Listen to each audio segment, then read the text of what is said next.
राहुल गांधी जी का बिहेवियर जो है, उसका बर्ताव, वो बचकाना है, चाइल्डिश है। वैसे नहीं कर सकते क्योंकि leader of opposition Rahul Gandhi आज के दिन में भारत का सुरक्षा के लिए सबसे ज्यादा खतरनाक इंसान बन गया है। मेरे ख्याल से भारत का इतिहास में ऐसा नेता प्रतिपक्ष हमने कभी देखा नहीं। संसद के मौजूदा सत्र में हंगामा, अविश्वास प्रस्ताव और राहुल गांधी की भूमिका को लेकर राजनीतिक तापमान लगातार बढ़ता जा रहा है। इसी बीच केंद्रीय संसदीय कार्य मंत्री किरेन रिजिजू ने नेता विपक्ष राहुल गांधी को भारत की सुरक्षा के लिए सबसे खतरनाक व्यक्ति तक कह डाला और आरोप लगाया कि उनका व्यवहार बचकाना और गैर जिम्मेदाराना है। राहुल गांधी जी का बिहेवियर जो है, उसका बर्ताव, वो बचकाना है, चाइल्डिश है। वैसे नहीं कर सकते क्योंकि लीडर ऑफ ऑपोजिशन एक जिम्मेदारी के साथ अपना व्यवहार को प्रकट करना चाहिए, क्योंकि नेता प्रतिपक्ष होने के नाते आप संपूर्ण विपक्ष का एक आवाज भी है। राहुल गांधी आज के दिन में भारत का सुरक्षा के लिए सबसे ज्यादा खतरनाक इंसान बन गया है। केंद्रीय मंत्री किरेन रिजिजू ने लोकसभा में विपक्ष के नेता राहुल गांधी पर जमकर हमला बोला। उन्होंने राहुल गांधी को भारत की सुरक्षा के लिए सबसे खतरनाक व्यक्ति करार दिया। दरअसल केंद्रीय संसदीय कार्य मंत्री किरेन रिजिजू ने बुधवार को लोकसभा में नेता प्रतिपक्ष राहुल गांधी पर तीखा हमला बोला। रिजिजू ने राहुल गांधी पर भारत विरोधी ताकतों से संबंध रखने का आरोप लगाते हुए कहा कि राहुल गांधी देश की सुरक्षा के लिए सबसे खतरनाक व्यक्ति बन चुके हैं। मैं ये क्यों कह रहा है कि राहुल गांधी आज भारत का सुरक्षा के लिए बहुत बड़ा चुनौती क्यों बन गया है? क्योंकि वो ऐसे ताकतों से मिले हुए हैं जो भारत विरोधी है। किरेन रिजिजू ने समाचार एजेंसी एनआई को दिए गए इंटरव्यू में आरोप लगाया कि राहुल गांधी देश और विदेश में नक्सलियों, अतिवादियों, वैचारिक समूहों और जॉर्ज सोरोस जैसे लोगों से मुलाकात करते रहे। उन्होंने कहा कि राहुल गांधी भारत की सुरक्षा के लिए सबसे खतरनाक व्यक्ति बन गए क्योंकि वे भारत विरोधी ताकतों के साथ जुड़ते। आप अमेरिका में जाइए, यूरोप में जाइए और देश में भी जो नक्सलाइट लोग हैं, ऐसे विचारधारा के लोग, जो सोरोस जैसे लोग, फोर्ड फाउंडेशन से लेकर के कई एनजीओस हैं जो भारत को कमजोर करने के लिए षड्यंत्र रचाते रहते हैं। ऐसे लोगों से राहुल गांधी जी का उठना बैठना, मिलना जुलना होते रहते हैं। रिजिजू का आरोप है कि राहुल गांधी देश विरोधी ताकतों से जुड़े हुए हैं और वे माओवादियों, उग्रवादियों से मिलते हैं। उन्होंने कहा कि भारत में कभी ऐसा विपक्ष का नेता नहीं देखा। यह बयान राजनीतिक गलियारों में तूफान मचा रहा है क्योंकि यह सीधे राहुल गांधी की छवि पर हमला है। तो देश तो ऐसे नहीं चल सकता है। तो ये उसका व्यवहार जो है बहुत ही बचकाना है। मेरे ख्याल से भारत का इतिहास में ऐसा नेता प्रतिपक्ष हमने कभी देखा नहीं। न्यूज एजेंसी एनआई को दिए गए इंटरव्यू में किरेन रिजिजू ने कहा, राहुल गांधी भारत विरोधी ताकतों के साथ जुड़े हुए। वे विदेश और देश में नक्सलियों, चरमपंथियों, विचारकों और जॉर्ज सोरोस जैसे लोगों से मिलते हैं। विपक्ष का एक नेता पूरे देश को रिप्रेजेंट करता है, लेकिन सदन के बाहर जाकर लोगों को गद्दार कहना, नाटकीय धरना देना और एक अनपब्लिश्ड किताब से पढ़ने पर जोर देना, यह सब बच्चों जैसा व्यवहार है। हमने भारत के इतिहास में ऐसा लोकसभा नेता विपक्ष कभी नहीं देखा। उनका मिलना जुलना हमेशा ऐसे लोगों से रहता है जो देश विरोध में काम करते हैं। आने वाले समय में उन पर उचित कार्रवाई होगी। किरेन रिजिजू ने कांग्रेस पर संसद की कार्यवाही बाधित करने का भी आरोप लगाया।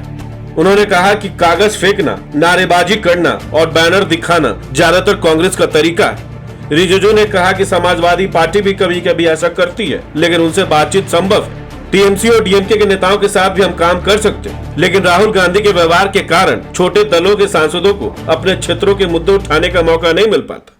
लेकिन हम लोग ये नहीं किया कि स्पीकर को ऊपर में कागज फेंकेंगे, टेबल ऑफिस के कर्मचारी के ऊपर चढ़ जाएंगे, फिर बैनर लेकर के प्रधानमंत्री जहां बैठा है वहां पार करके रूलिंग साइड में चले जाएंगे।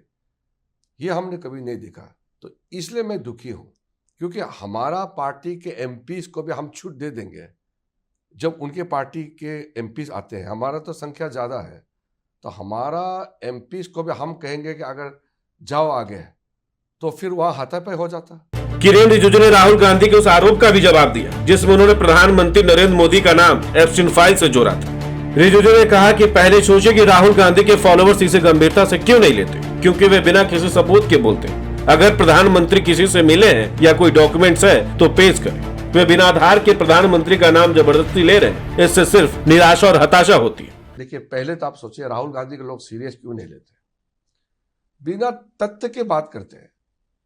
एप्स्टीन फाइल्स जो भी है उसमें अगर हमारा प्रधानमंत्री वहां किसी से मिला है, वहां कहीं गया है या कुछ डॉक्यूमेंट है, इस तरह का कोई चीज नहीं है और जबरदस्ती सरकार का प्रधानमंत्री जी का नाम लिए जा रहे हैं।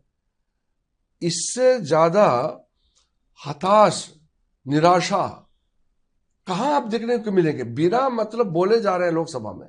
आपको बता दें कि बीजेपी सांसद निशिकांत दुबे ने 12 फरवरी को लोकसभा में राहुल गांधी के खिलाफ प्रस्ताव लाने की जानकारी दी। दुबे ने आरोप लगाया कि राहुल देश को गुमराह कर रहे हैं और इसके पीछे विदेशी ताकतों का समर्थन है। उन्होंने राहुल गांधी की संसद सदस्यता समाप्त करने और आजीवन चुनाव लड़ने पर प्रतिबंध लगाने की मांग की।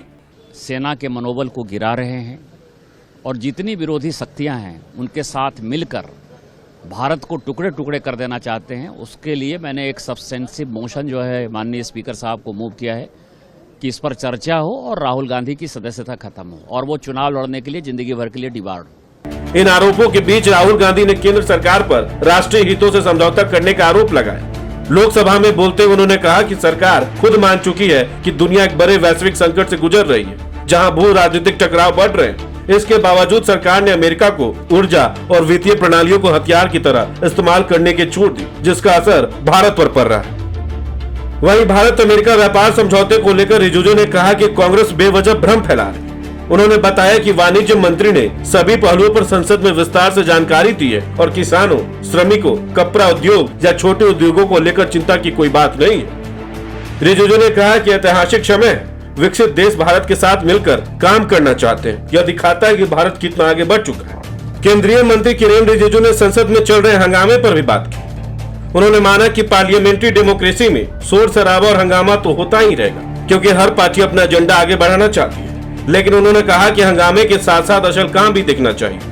उन्होंने विपक्ष पर तंज कसते हुए कहा, जब हम ऑपोजिशन में थे तो हमने स्पीकर पर पेपर नहीं फेंके, रूलिंग साइड में बैनर नहीं ले गए। इस वजह से मैं परेशान हूं कि आज का विपक्ष इतना असंयमित कैसे हो गया।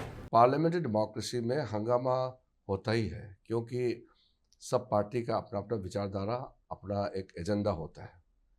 लेकिन हंगामा के साथ साथ जो हरकतें करते हैं उसको देखना होगा। जैसे हम लोग जब विपक्ष में थे, हम लोग ने भी आवाज उठाया, बुलंद आवाज उठाया था, लेकिन हम लोग ये नहीं किया कि स्पीकर को ऊपर में कागज फेंकेंगे। वहीं लोकसभा अध्यक्ष ओम बिरला के खिलाफ अविश्वास प्रस्ताव पर रिजिजू ने कहा कि स्पीकर का काम सदन को चलाना और विपक्ष को बोलने का मौका देना। उन्होंने कहा कि स्पीकर के कक्ष में घुसकर प्रदर्शन करना गलत था और ओम बिरला ने संयम दिखाया। गौरतलब है कि भाजपा ने 11 फरवरी को बताया कि कांग्रेस के वरिष्ठ नेताओं, जिनमें प्रियंका गांधी और वेणुगोपाल शामिल हैं, उन्होंने स्पीकर के चैम्बर में बदसलूकी की। इसके बाद विपक्ष ने लोकसभा स्पीकर के खिलाफ अविश्वास प्रस्ताव पेश किया, जिसमें 118 सांसदों के हस्ताक्षर हैं। सूत्रों के अनुसार ओम बिरला अब लोकसभा नहीं जाए। हालांकि उनका मानना है कि वे अविश्वास प्रस्ताव के गिरने के बाद ही स्पीकर की कुर्सी संभालेंगे। विपक्ष के अविश्वास प्रस्ताव पर चर्चा 9 मार्च को संसद में हो सकती है। वहीं 13 फरवरी को बजट सत्र का वर्तमान सत्र समाप्त हो गया। इसके बाद 8 मार्च से सदन की कार्यवाही फिर से प्रारंभ होगी। इस समय चल रही राजनीतिक उठापटक और गहमागहमी से भारतीय राजनीति में कई महत्वपूर्ण बदलाव देखने को मिल सकते हैं। तो कांग्रेस नेता राहुल गांधी पर केंद्रीय मंत्री किरेन रिजिजू द्वारा दिए गए बयान को लेकर आप क्या सोचते हैं? अपनी राय हमें कमेंट्स में जरूर बताएं। बहुत बहुत शुक्रिया।